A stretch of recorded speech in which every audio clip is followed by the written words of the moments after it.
Yes class. Chapter number 3 का numerical number 8 निकाल लीजिए। Okay, chapter number 3 numerical number 8, ठीक है, हिंदी मीडियम में न्यूमेरिकल नंबर 8 निकाल लीजिए अपनी बुक का। मैं सवाल पढ़ना भी स्टार्ट करता हूँ, आप साथ के साथ अपनी बुक में सवाल को देखेंगे। जैसे जैसे मैं पढ़ूँगा आप भी अपनी बुक में न्यूमेरिकल को देखेंगे। चलिए स्टार्ट करते हैं। ए बी सी 3 साझेदार हैं जो लाभ हानि का बंटवारा 2:2:1 में करते हैं। 31 मार्च 2017 को सी ने क्या ली है, निवृत्ति ली है, और फर्म का चिट्ठा दिया गया है 31 दिसंबर 2016 का। देखिए ये जो फाइनेंशियल ईयर है इसका वो है जनवरी से दिसंबर। ओके, तो आपको बैलेंस शीट दी है दिसंबर 2016 की, और सी ने रिटायरमेंट लिया है 31 मार्च 2017 को। मतलब जब 1 जनवरी 2017 को नया साल लगा, क्योंकि दिसंबर 16 की तो बैलेंस शीट दे रखी है ना आपको, तो 1 जनवरी 2017 को जब नया साल लगा तो उसमें सी ने जनवरी फरवरी मार्च 3 महीने तक क्या किया है, काम किया है। ओके, सी ने 3 महीने जनवरी फरवरी मार्च क्या किया है, काम किया है। ये बात आप ध्यान रखेंगे क्योंकि ये बात आगे जाके अपने सवाल को बहुत ज़्यादा प्रभावित करने वाली है। ये लाइन कि उसने निवृत्ति कब ली थी, उसने करंट ईयर में कितने महीने काम किया, ये आगे जाके बहुत काम आएगा। अब आगे देखते हैं। 31 दिसंबर की बैलेंस शीट दी गई है, कैपिटल ए बी सी की है 6 लाख।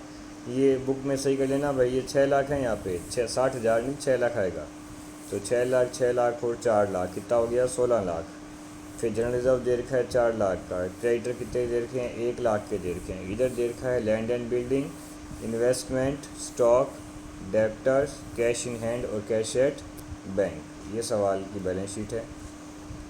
आगे क्या कह रहा है कि सी की निवृत्ति के दिन जो जो निर्णय लिए गए हैं वो सारे आपको बताए जा रहे हैं। नंबर 1, भूमि भवन का मूल्यांकन 12 लाख पे किया गया है।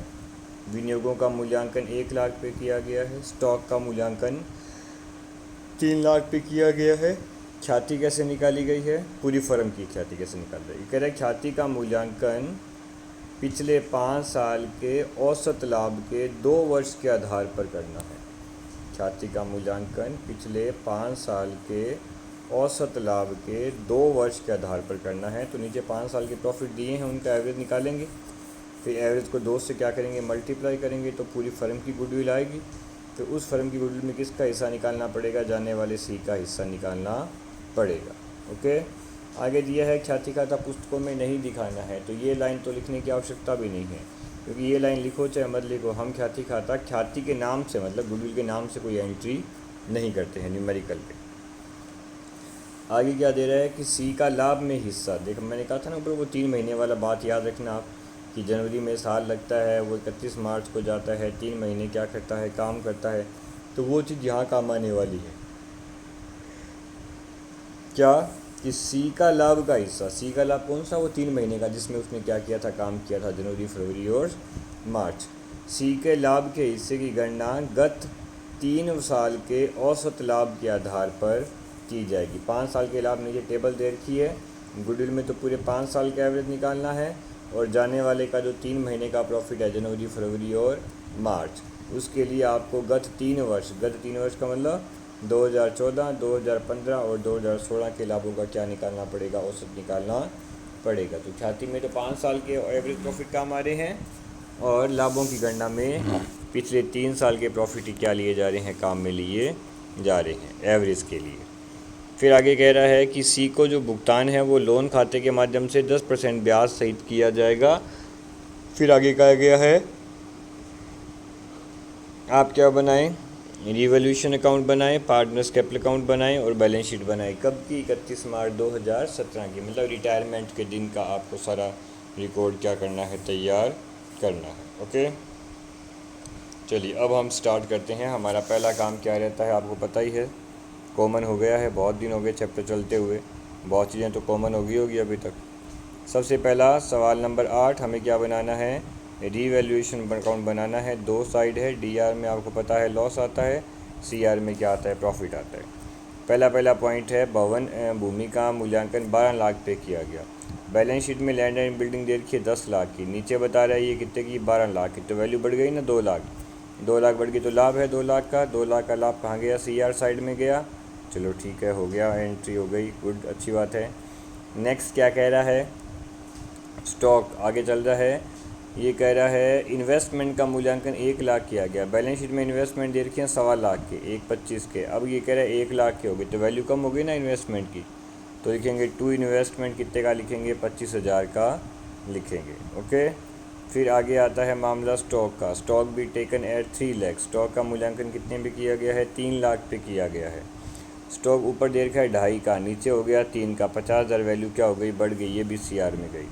तो दो संपत्तियों के मूल्य बढ़े हैं, भूमि का मूल्य बढ़ा है, लैंड की वैल्यू बढ़ी है 2 लाख तो CR में गया, स्टॉक का मूल्य बढ़ा है 50,000 तो CR में गया। इन्वेस्टमेंट की वैल्यू कम हुई है, लॉस है, ये कहाँ गया, DR में गया। अगला काम रहता है कि हमें क्या निकालना पड़ता है, बैलेंसिंग फिगर निकालना है, लाभ या हानि। तो CR का योग ज़्यादा है भाई, CR का योग है 2.5 लाख, DR में तो एक ही अमाउंट है, कितने की, 25,000 की।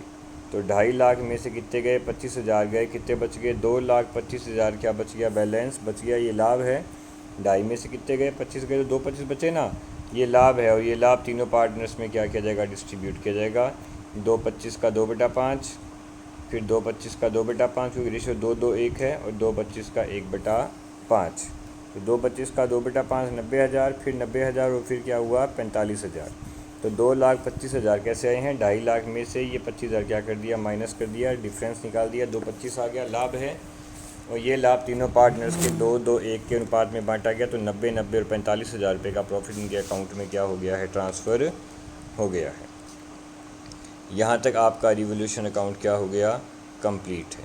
चलिए आगे देखते हैं अब नेक्स्ट लेवल पे क्या आता है। नेक्स्ट लेवल पे तो आपको पता ही है क्या आता है, पार्टनर्स कैपिटल अकाउंट ही आता है नेक्स्ट लेवल पर। तो अब बनेगा पार्टनर्स कैपिटल अकाउंट, वही 3-3 साइड, DR CR कॉलम बना रखे हैं 3-3 दोनों तरफ। आगे चलते हैं।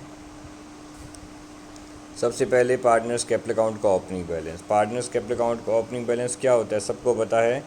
पार्टनर्स कैपिटल अकाउंट एक लाइबिलिटी है, लाइबिलिटीज़ का ओपनिंग बैलेंस क्या चलता है, CR साइड में चलता है। बाय बैलेंस BD लिखेंगे। ये बाय बैलेंस BD आया कहाँ से है, ये देखना है। ये by balance BD balance sheet से आया है भाई। बैलेंस शीट में लिखा है ना 6 लाख, 6 लाख और 4 लाख, तो by balance BD 6 lakh, 6 lakh और 4 लाख इनके तीनों के पूंजी खाते में क्या कर दिया गया है, ट्रांसफ़र कर दिया गया है। अब जैसे बाकी सवालों में करते हैं वैसे ही करेंगे। सबसे पहले हम बैलेंस शीट को चेक करेंगे दोनों साइड से कि क्या दोनों साइड के मामले पूंजी खाते में जाने वाले हैं क्या।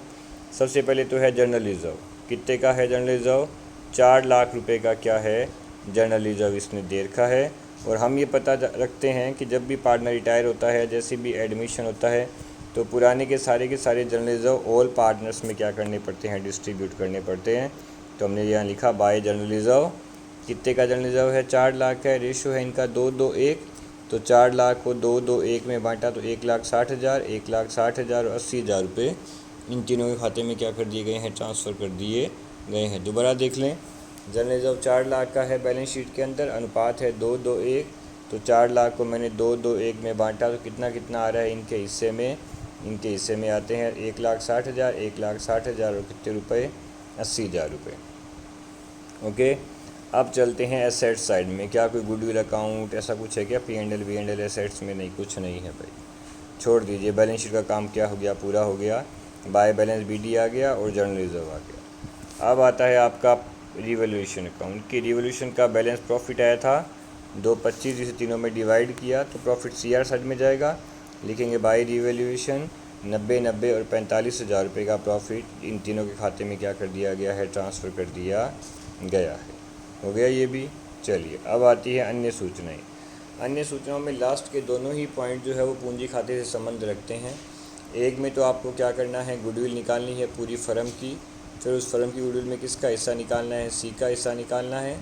और C को ख्याति कौन देगा, A और B। हमें पता है कि रिमेनिंग पार्टनर क्या देते हैं, रिटायरिंग पार्टनर को गेन रेशो में क्या करते हैं, ख्याति का भुगतान करते हैं। तो इसके लिए ख्याति दी नहीं गई है सवाल में, ख्याति खुद ही निकलवाई है आपसे। बोल रहा है ना ये पॉइंट नंबर 4 में कि फ़र्म की ख्याति कैसे निकालनी है, पिछले 5 साल के औसत लाभ को 2 से गुणा करना तो पूरी फर्म की गुडविल आएगी, फिर उस गुडविल में किसका हिस्सा निकाल देना, C का हिस्सा निकाल देना। तो चलिए हम ये सारा प्रोसेस चलाते हैं। सबसे पहले नीचे वर्किंग नोट बनाया है मैंने, कैलकुलेशन ऑफ गुडविल। जिसके लिए सबसे पहले मुझे एवरेज प्रॉफिट चाहिएगा पिछले 5 साल का। तो मैंने लगा दिया फॉर्मूला एवरेज प्रॉफिट बराबर sum of profit upon number of years, लाभों का योग बटा वर्षों की संख्या। तो लाभ दे रखे हैं 1,80,000 plus 2,20,000 plus 3,00,000 plus 2,25,000 plus 2,75,000 plus 3,25,000 divide by 5। 5 साल के प्रॉफिट को जोड़ के क्या लगा दिया, उसमें 5 का भाग लगा दिया। ओके, चलिए आगे इन तीनों का योग कितना है अभी देख लेते हैं। इनका योग आ रहा है, एक मिनट यस,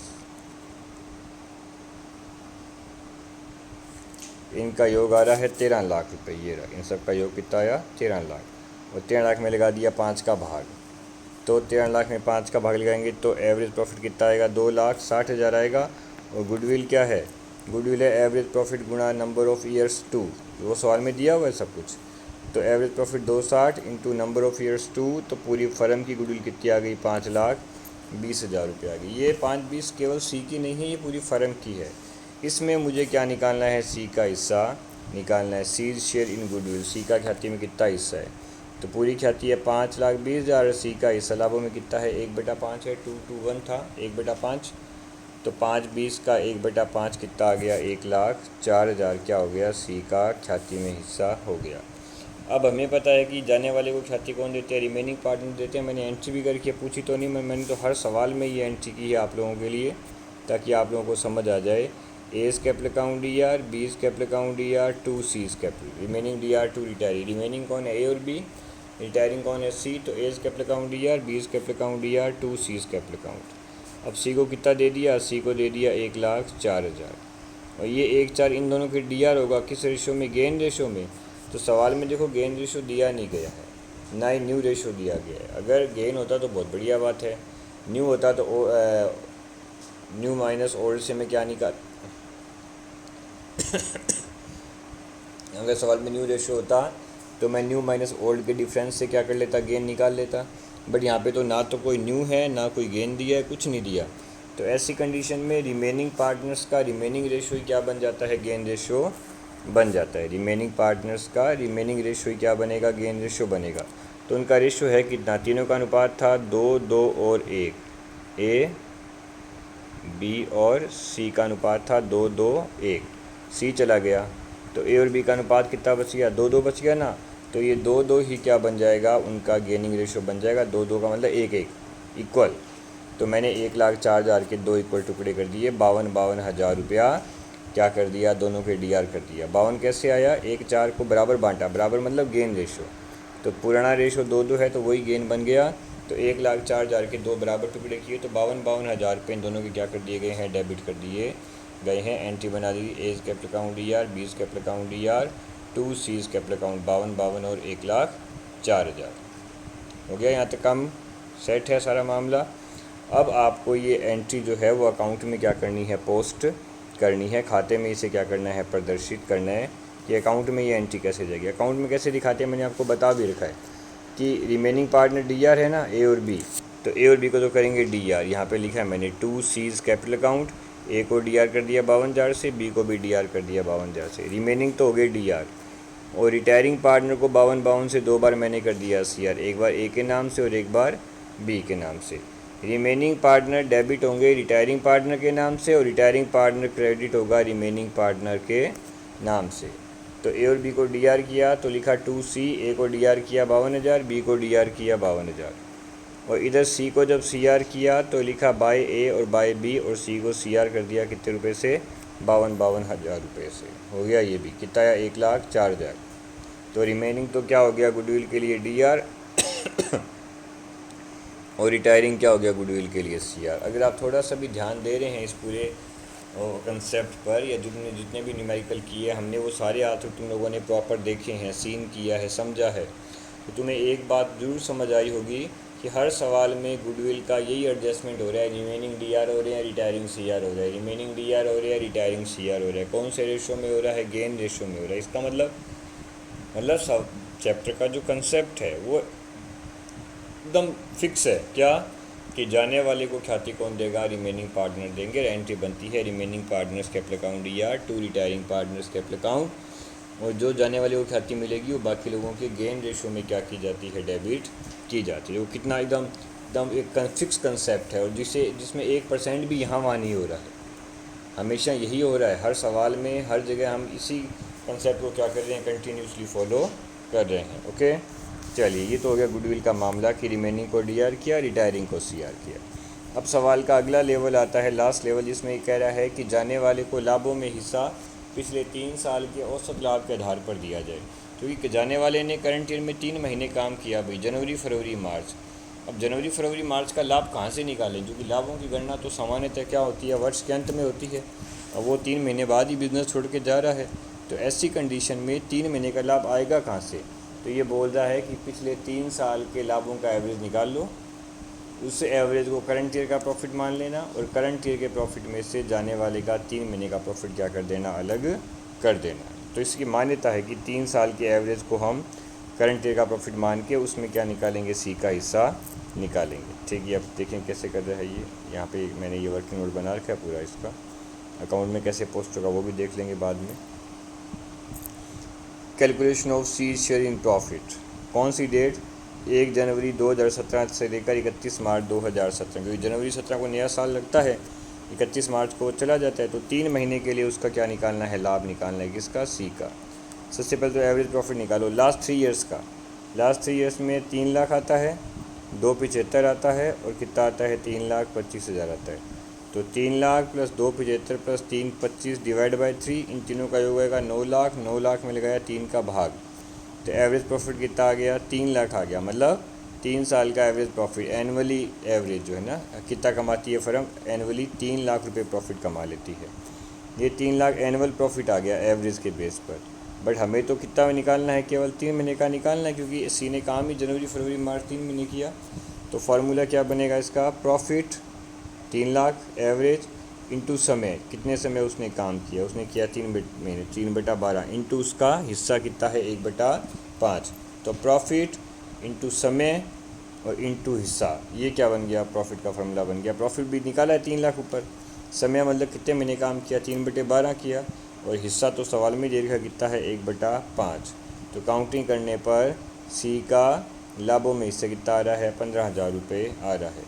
नियम है कि अगर कोई पार्टनर साल के बीच में फर्म छोड़ के जाता है तो उसे लाभों में क्या मिलेगा, हिस्सा मिलेगा। जैसे 15,000 का हमने निकाला, मगर ये हिस्सा किस अकाउंट के माध्यम से मिलेगा, P&L सस्पेंस अकाउंट के माध्यम से मिलेगा। हमें एंट्री करनी पड़ेगी P&L suspense account DR to C's capital account, कितने रुपए, 15,000 का प्रॉफिट उसके खाते में क्या कर दिया जाएगा, ट्रांसफ़र कर दिया जाएगा।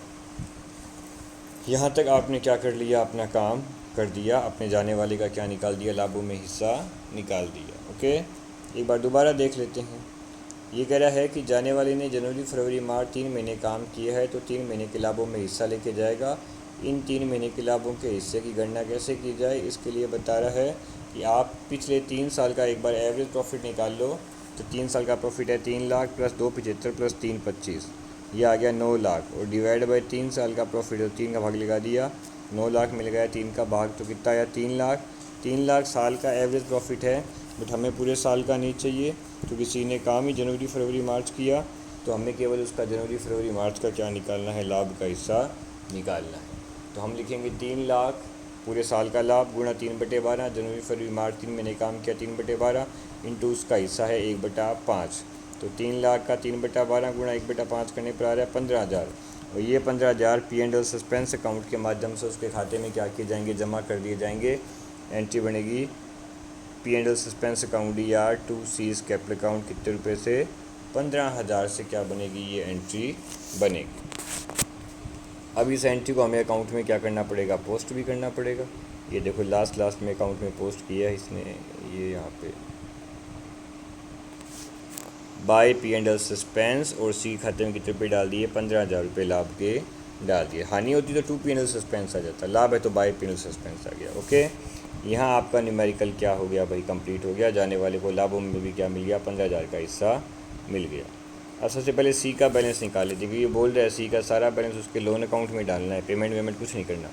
तो सी का सी का CR का योग कितना आ रहा है, 6,44,000 आ रहा है। तो 644 का 644 लोन अकाउंट में क्या कर दिया हमने, ट्रांसफ़र कर दिया। इसका खाता तो हो गया बंद।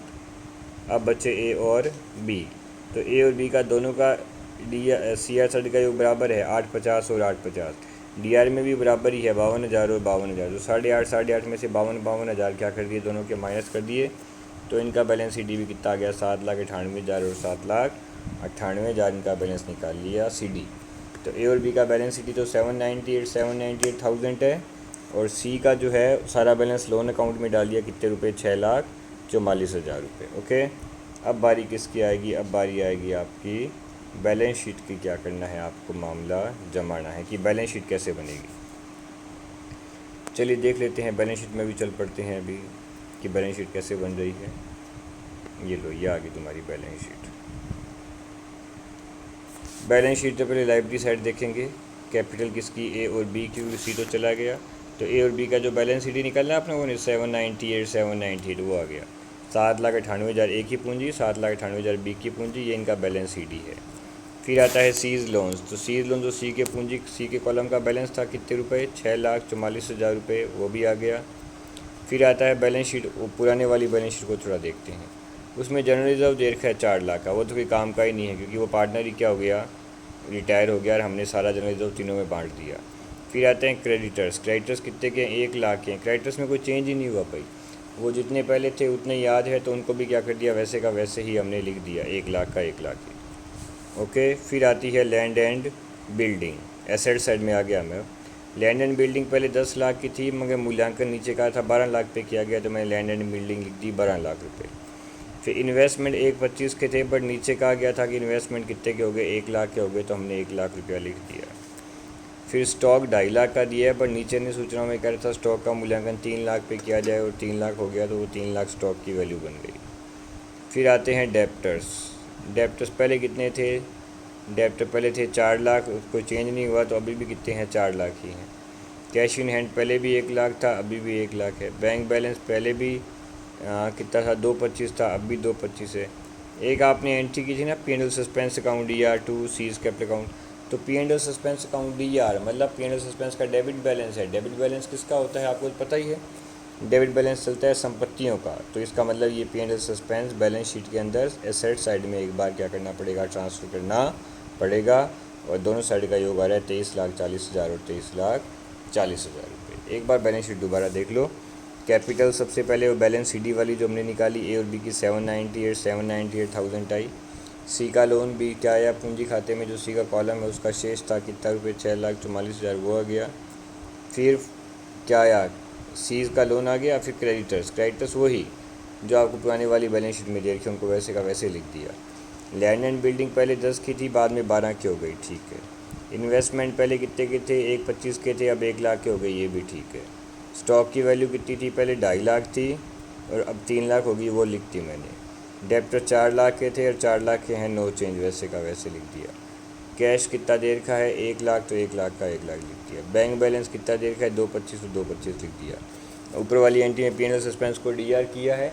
P&L सस्पेंस DR कैसे हुआ, क्योंकि DR बैलेंस तो संपत्तियों का होता है, तो हम P&L सस्पेंस को एक बार एसेट साइड में क्या कर देंगे, ट्रांसफ़र कर देंगे। और बाद में वर्ष के अंत में दिसंबर में जब साल एंड होगा, तो ये P&L सस्पेंस का बैलेंस हमें क्या करना है, आगे ट्रांसफ़र करना है। इसे हम बाद में क्या करेंगे, P&L एप्रोप्रिएशन अकाउंट में ट्रांसफ़र कर देंगे। इतनी देर तो इसे यहीं पड़ा रहने दो।